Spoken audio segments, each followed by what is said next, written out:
नमस्कार। रामायण के इस खास विश्लेषण में हम सीधे दूसरे अध्याय पर चलेंगे। सोचिए, एक बेहद दर्दनाक और शोक से भरा पल एक साहित्य क्रांति का आधार कैसे बन सकता है। आज हम यही देखेंगे कि महान ऋषि वाल्मीकि ने अचानक से दुनिया के सबसे पहले छंद यानी मीट्रिकल फॉर्म की रचना आखिर कैसे कर दी। आइए सीधे इस कथा में चलते हैं। अब आगे बढ़ने से पहले इस मुख्य प्रश्न पर गौर करते हैं। एक अचानक आई दुखद घटना से दुनिया की पहली कविता कैसे जन्म ले सकती है? मतलब एक ऐसी घटना जो असीम और अनियंत्रित दुख लेकर आई, वो अचानक से एक बिल्कुल परफेक्टली लयबद्ध और रिथमिक कविता में कैसे बदल गई? ये सच में हैरतअंगेज है। तो चलिए महर्षि वाल्मीकि के साथ इस कहानी की शुरुआत करते हैं। मुनि यानी एक ऐसे पवित्र ऋषि और विद्वान जो हमेशा संयम में रहते हैं। अभी अभी उन्होंने एक और महान ऋषि नारद जी से श्री रामा की पूरी कथा सुनी है और वहां से आगे निकल चुके हैं।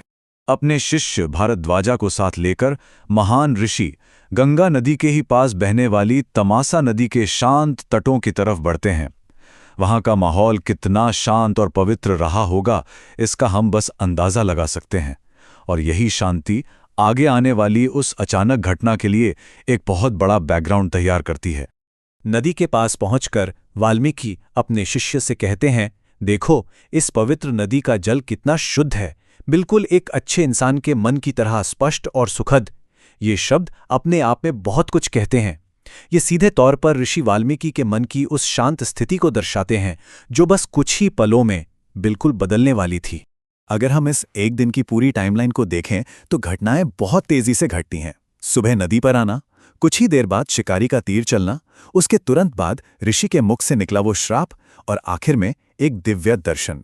सिर्फ कुछ ही घंटों की इस क्रोनोलॉजी ने साहित्य के इतिहास को हमेशा के लिए बदल कर रख दिया।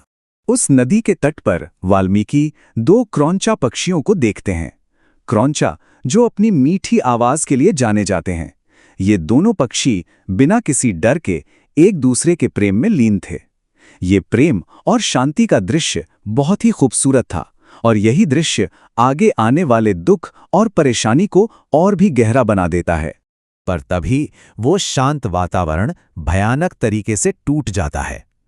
एक क्रूर शिकारी बिना किसी की नजर में आए चुपके से वहां आता है और ऋषि के बिल्कुल सामने उस नर पक्षी को मार गिराता है। अपने साथी को खोने के बाद वो मादा पक्षी दर्द से छटपटाने लगती है और जोर जोर से विलाप करने लगती है।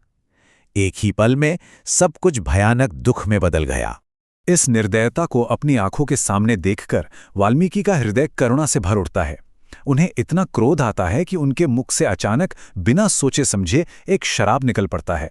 उन्होंने कहा, इस अज्ञानी और दुष्ट शिकारी के द्वारा दुख का जन्म हुआ है, क्योंकि इसने बिना किसी कारण इस मधुर आवाज वाले क्रौंचा को मार दिया है। ये उनके अंदर के दुख की एकदम स्वाभाविक भावनात्मक प्रतिक्रिया थी। लेकिन इस कहानी का सबसे महत्वपूर्ण मोड़ यहाँ आता है। जब ऋषि अपने ही कहे गए शब्दों पर गौर करते हैं तो वे दंग रह जाते हैं। उन्हें एहसास होता है कि उन्होंने दुख में अनजाने में ही श्लोका की रचना कर दी है। एक ऐसा छंद जिसके 4 बराबर हिस्से हैं, हर हिस्से में बराबर सिलेबल्स हैं और जिसे वीणा के संगीत के साथ गाया जा सकता है। सोचकर देखिए, एक अनजान ट्रेजेडी ने परफेक्शन को जन्म दे दिया था। यहाँ एक कमाल का विरोधाभास है। ध्यान दीजिए, एक तरफ उस मादा पक्षी का वो कच्चा अचानक आया अनियंत्रित दुख है और ठीक उसके विपरीत दूसरी तरफ वाल्मीकि द्वारा रचे गए श्लोक का वो बिल्कुल व्यवस्थित और रिदम से भरा हुआ रूप है। मतलब एक असहनीय दुख कैसे एक खूबसूरत और नपे तुले संगीत में तब्दील हो गया, ये वाकई अद्भुत है। इस सब के बाद उनके शिष्य भारद्वाजा तुरंत उस वर्ष को याद कर लेते हैं। फिर वे आम दिन की तरह निर्धारित रीति रिवाजों से नदी में स्नान करते हैं और वापस आश्रम लौट आते हैं। लेकिन फिजिकली वापस आने पर भी ऋषि वाल्मीकि मेंटली वही अटके हुए हैं। उनका ध्यान अभी भी उस दुख और उस भयानक घटना पर ही केंद्रित है। अब देखिए आगे क्या होता है। जैसे ही ऋषि वाल्मीकि आश्रम में ध्यान लगाते हैं, सृष्टि के रचयिता स्वयंभू यानी 4 मुख वाले ब्रह्मा स्वयं उनके सामने प्रकट हो जाते हैं। अचानक इस तरह सृष्टिकर्ता को अपने आश्रम में देखकर वाल्मीकि हैरान रह जाते हैं और वे तुरंत खड़े होकर उन्हें अपना गहरा सम्मान अर्पित करते हैं। पर सबसे आश्चर्य की बात जानते हैं क्या है? सृष्टि के महान रचयिता सामने बैठे हैं, लेकिन वाल्मीकि का दिमाग लगातार उस पक्षी की दर्दनाक मृत्यु पर ही भटक रहा था। ब्रह्मा जी के साथ होने के बावजूद उनके खुद के बनाए गए श्लोक की वो पंक्तियां उनके मन में बार बार चल रही थीं। वो सदमा उनके जहन से निकल ही नहीं रहा था। तब ब्रह्मा जी उनके इस दुख और उस नई रचना को मान्यता देते हैं। वो कहते हैं कि क्रौंचा पक्षी की मृत्यु से प्रेरित होकर तुम्हारे शोक से स्वाभाविक रूप से निकले ये शब्द कविता कहलाएंगे।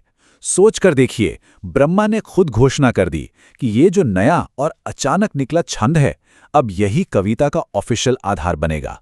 और फिर ब्रह्मा ने वाल्मीकि को एक बहुत ही विशाल आदेश सौंपा। उन्हें इस नए मीट्रिकल फॉर्म का उपयोग करके श्री रामा की पूरी कथा लिखने को कहा गया। वे कहते हैं कि रामा के जो भी अज्ञात कर्म हैं, वो सब ब्रह्मा की कृपा से अपने आप ज्ञात हो जाएंगे। उन्हें बस उन सभी पवित्र कार्यों को इसी श्लोका रूप में बदलना था। साथ ही ब्रह्मा इस महाकाव्य की अमर विरासत की गारंटी भी देते हैं। उनके शब्द थे, जब तक इस पृथ्वी पर पहाड़ और नदियां बची रहेंगी, तब तक श्री राम की ये कथा जिंदा रहेगी। ये कोई छोटा आश्वासन नहीं था। उन्होंने यहां तक कह दिया कि वाल्मीकि द्वारा लिखा गया एक भी शब्द कभी झूठा नहीं ठहरेगा। ये दिव्य आदेश देने के बाद ब्रह्मा वहां से अंतर्ध्यान हो जाते हैं। वाल्मीकि और उनके शिष्य इस अनोखे घटना पर बस चकित रह जाते हैं। वे उसी वर्ष को फिर से पढ़ते हैं जिसने ये पूरा चमत्कार किया था, और आखिरकार ऋषि सृष्टि की भलाई के लिए इस विशाल महाकाव्य की रचना का कार्य शुरू कर देते हैं।